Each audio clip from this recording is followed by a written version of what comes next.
அக்னியை ரட்சிக்கலாம்னு. அந்த ரட்சிக்கும் பொழுது அவள் வந்ததுக்கு பிறகு யாகம் ஆரம்பிக்கிறச்சே மேலே சாம்பல் படிஞ்சிருக்குமா. அதை எப்படி தமனியை கொண்டு ஊதிட்டா அந்த சாம்பலானது விலகி அக்னி பழையபடி ஜொலிக்க ஆரம்பிச்சிடுமோ, அதே மாதிரி நான் அந்த வயதில் இருக்கக்கூடிய ஜீவன் பூர்வ ஜென்மத்தில் புண்ணியங்கள் பண்ணியிருந்து பெருமாள் இடத்துல ஈடுபடணும், பாகவத பக்தி பண்ணணும்னு நினச்சிருந்ததுன்னா சதாச்சாரிய சம்பந்தம் கிடைச்சி அவா ஞானம்ங்கிற தமனியை கொண்டு இந்த ஜீவனுக்கு நல்ல அறிவு புகட்டும் பொழுது சஞ்ஞானத்தை பெறுறது அப்படின்னு சாஸ்திரம். அதனால அந்த குழந்தை பிறக்கும் பொழுதே அந்த காற்று அடிபட்டுடுறதுனால, அந்த சடங்கிற காற்று வந்துடுறதுனால நினைவுகளை மறந்து சாமானியமாக உழன்னு இருக்கு. நம்மாழ்வார்கிட்ட அந்த காற்று போக முடியலையாம். அதை அவர் கோபிச்சுன்றதுனால, கிட்டக்க வராதேன்னு கோபிச்சுன்றதுனால, ஏன்னா இவர் யோகீஸ்வரர் இல்லையா, நம்மாழ்வார்லாம் அவதார புருஷர் இல்லையா, அதை கோபிச்சுன்றதுனால என்ன ஆச்சா, அந்த சடத்தை கோச்சுன்றதுனால சடகோபன் அப்படிங்கிறதான திருநாமம் அப்படின்னு. பராங்குஷ்டன்னு ஒரு திருநாமம்.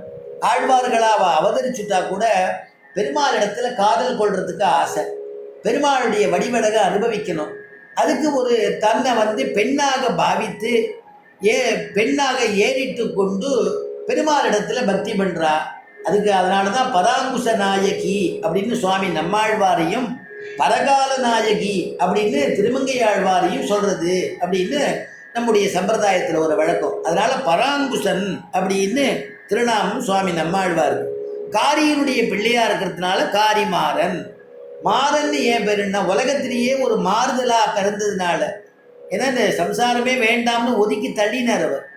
பிறந்ததுலேருந்து பால் சாப்பிடல, ஆகாரம் சாப்பிடல, குழந்தை எப்படி இருக்கே அப்படின்னு விட்டு அவள் ரொம்ப வருத்தப்பட்டு திருக்குறங்குடியில் பெருமாள் இடத்துல கேட்குறா. பெருமாளே தான் தானே குழந்தையாக பிறக்கிறேன்னு சொல்லி தான் திருக்குறங்குடி எம்பெருமானே தான் சுவாமி நம்மாழ்வார் அப்படின்னு சரித்திரம் அப்படி போகுது.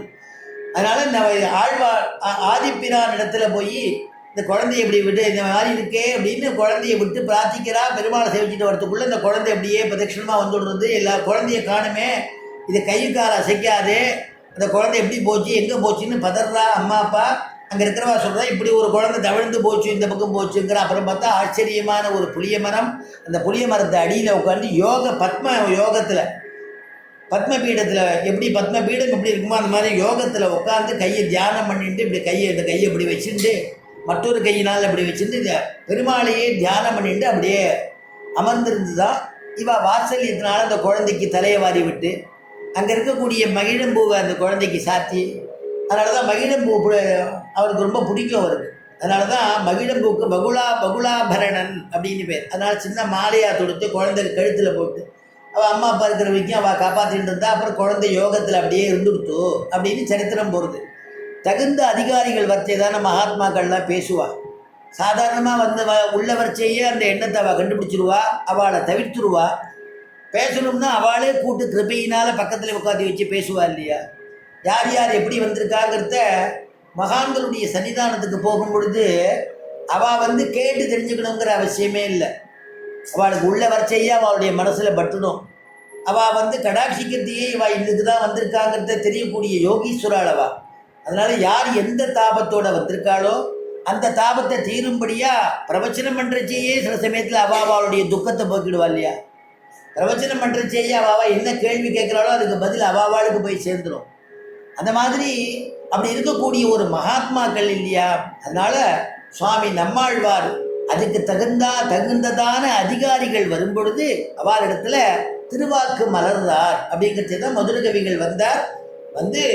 அங்கே இந்த பேர்பட்டதான ஒரு வடிவடமுள்ள ஒரு குழந்தை இருக்கு. இந்த குழந்தை கண்ணு முடிச்சு பார்க்குமா, நம்ம சொல்கிறத கேட்குமா அப்படின்னு நினச்சிட்டு இருந்தவர் பக்கத்தில் ஒரு சிறு கல்லை தூக்கி எறிஞ்சார்.